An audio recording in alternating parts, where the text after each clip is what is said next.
बिस्मिल्लाहिर्रहमानिर्रहीम। अस्सलाम वालेकुम फ्रेंड्स, आप देख रहे हैं पेमेंट गाइड।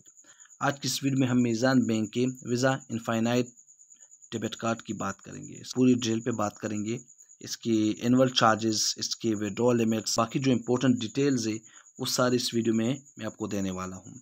तो मैं इस कार्ड की डिटेल में जाता हूँ, लेकिन इससे पहले अगर आप इस चैनल पर न्यू है तो चैनल को सब्सक्राइब कीजिएगा, बेल के क्लिक कीजिएगा ताकि आपको अपडेट्स मिलती रहे और आप इस तरह के लेटेस्ट वीडियोस को मिस ना कर सकें।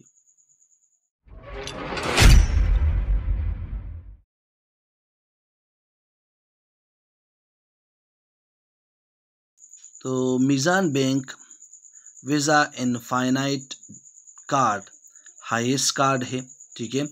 और ये जो कार्ड है इसके कुछ बेनिफिट्स है, जैसे लाउंज एक्सेस किया जा सकता है, ठीक है। आपको असिस्टेंट सर्विस प्रोवाइड की जाती है, आप रेंटल कार ले सकते हैं इससे। कॉन्सर्ज एक ऐसा सर्विस आपको प्रोवाइड किया जाता है जिसके ज़रिए आपके लिए बुकिंग की जाती है, ट्रैवल एडवाइस दी जाती है, होटल जो एडवाइस है वो दी जाती है। अगर आप कहीं विज़िट करते हैं तो आपको एडवाइस दी जाती है, आपको गाइड किया जाता है, ठीक है।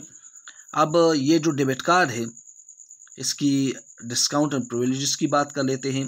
तो ये डेबिट कार्ड आपको जो लाउंज फैसिलिटीज़ प्रोवाइड करते हैं उसमें से कुछ हमारे पास, जैसे अबू धाबी, अमान, एम्स्टरडम, बार्सिलोना, ब्रसल, ये कुछ इसमें से शामिल है, ठीक है। इसके अलावा भी बहुत सारे हैं।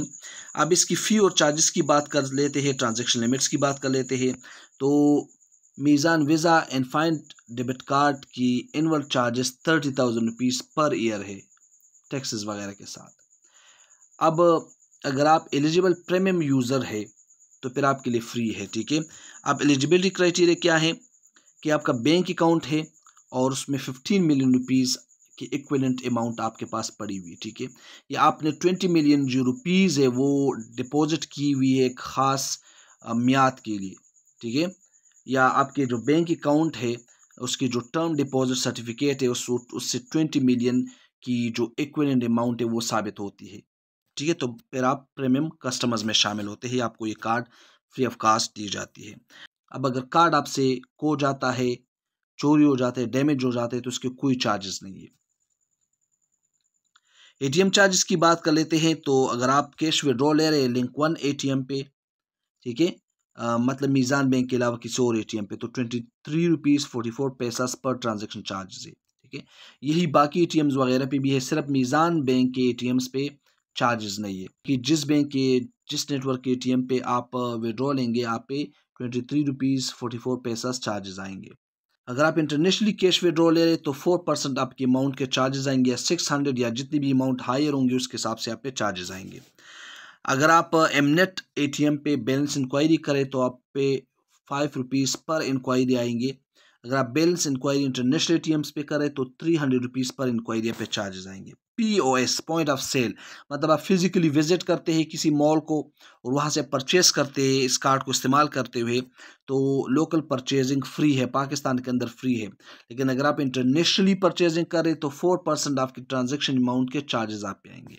Visa master card administration charges, मतलब अगर आप ने कोई परचेजिंग की है या आप कुछ परचेज कर रहे, ठीक है, या मैं आपको इस तरह समझाना चाहूँगा कि आपने किसी सर्विस को परचेज किया हुआ है और हर यकम को नेक्स्ट मंथ के फर्स्ट डेट पे या किसी भी डेट पे वो रिन्यू होता है और आपके अकाउंट में बैलेंस नहीं है, वो रिजेक्ट हो जाता है, ठीक है। जो चार्जेस आएंगे वो 500 USD होंगे, ठीक है, या इसके बराबर पैसे होंगे। फिर वीज़ा इनफाइनाइट कार्ड की अगर हम बात कर ले कैश विड्रॉ की मीज़ान बैंक एटीएम पे, तो आप सिंगल जो विड्रॉ है वो आप 1 लाख रुपीज़ तक ले सकते हो। पर डे आपकी जो लिमिट है वो 7 लाख रुपीज़ है। फिर अगर आप कैश विड्रॉ ले रहे हैं दूसरे बैंक से तो आप सिंगल विड्रॉ ले सकते हैं 50,000 की, ठीक है, और आपकी वही डेली लिमिट है 7 लाख रुपीज़। मतलब अगर आप एक सिंगल विड्रॉ लेते हैं किसी बैंक अकाउंट से तो आप 50,000 से ज़्यादा नहीं ले सकते, लेकिन आपकी डे के लिए जो लिमिट है, एक दिन के लिए जो लिमिट है वो 7 लाख रुपीज़ है। फिर POS ई कॉमर्स, मतलब अगर आप फिजिकली जाके कहीं से परचेज करते हैं किसी मॉल से या आप ऑनलाइन ख़रीदारी करते हैं तो आपके लिए जो सिंगल परचेज है वो 50 लाख रुपीज़ है और आपकी पर डे लिमिट भी यही है। इंटर बैंक फंड ट्रांसफ़र की बात कर लेते हैं एटीएम, तो ये 1 लाख रुपीज़ पर ट्रांजेक्शन है और आपकी टोटल जो ट्रांजैक्शन लिमिट है वो 5 लाख रुपीज़ है। इंटर बैंक फ़ंड ट्रांसफ़र की अगर बात कर लेते हैं, आप किसी अदर बैंक करते हैं या मीज़ान बैंक करते हैं, तो आपकी लिमिट पर ट्रांजैक्शन 50 लाख रुपीज़ है और आपकी डे के लिए भी वही 50 लाख रुपीज़ है। इंटर बैंक फंड्स ट्रांसफ़र की बात कर लेते हैं। एटीएम से अगर आप करते हैं फंड्स ट्रांसफ़र, तो आपकी सिंगल जो ट्रांजैक्शन की लिमिट है वो 10 लाख रुपीज़ है और आपकी एक दिन के लिए जो लिमिट है वो 50 लाख रुपीज़ है, ठीक है, 50 लाख रुपए। फिर इंटर बैंक फंड्स ट्रांसफ़र की बात कर लेते हैं, ठीक है। अगर आप मीज़ान बैंक से करते हैं, ठीक है, किसी मीज़ान बैंक अकाउंट या किसी दूसरे बैंक में, जो पर ट्रांजैक्शन लिमिट है वो 50 लाख रुपीज़ है और आपकी टोटल जो डे लिमिट है वो भी 50 लाख रुपीज़ है। फिर अगर थर्ड पार्टी फंड्स ट्रांसफ़र कर रहे विद इन मीज़ान बैंक, ठीक है, एटीएम से कर रहे, तो वही आपके लिए सिंगल ट्रांजैक्शन 10 लाख रुपीज़ है और टोटल आपकी डे लिमिट जो है ना वो 50 लाख रुपीज़ है।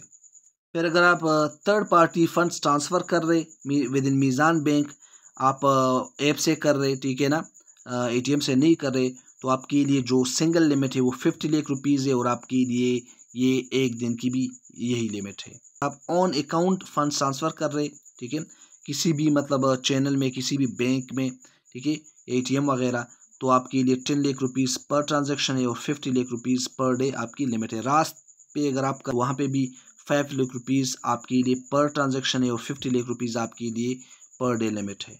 तो आज की वीडियो में आपको यही मीज़ान वीज़ा इनफाइनाइट डेबिट कार्ड की इन्फॉर्मेशन देनी थी, इसके लिमिट्स के बारे में बताना था, इनवल चार्जेस के बारे में बताना था। तो इसी तरह मज़ीद इन्फॉर्मेटिव वीडियोज़ को देखने के लिए चैनल के साथ जुड़े रहे। मिलते हैं किसी नेक्स्ट इन्फॉर्मेटिव वीडियो में, तब तक अपना ख्याल रखिएगा। चैनल को सब्सक्राइब कीजिएगा, बेल के आइकन को क्लिक कीजिएगा, वीडियो को लाइक शेयर ज़रूर कीजिएगा।